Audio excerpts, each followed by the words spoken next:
So, TNT Converge. TNT Converge, no? Nanalo yung Converge. Again, parang nasilat yung TNT, no? Pero itong Converge kasi, kumukuha na to ng momentum going to the next conference. Yun yung advantage ng PBA. PBA is playing less games in a year kasi nga hinahati yun into conferences o tournaments. Pero kagandahan doon, yung team is may pagkakataong bumawi anew kasi magre-restart back to zero parate.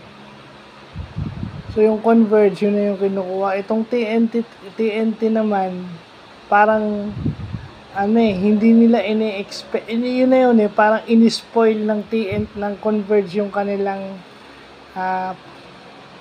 dapat sure na panalo na ng TNT yun, pero sumilat ang Converge. Yun ang nangyari. Kasi dikit yung laro Dikit hanggang sa huli, hindi mo alam sino mananalo. So, yun ang problema minsan ni Coach. Hindi naman siguro kasalanan ni Coach Chot na yun. Kasi Kelly Williams, yung kanyang starting center is hindi naglalaro. So, meron kang missing component.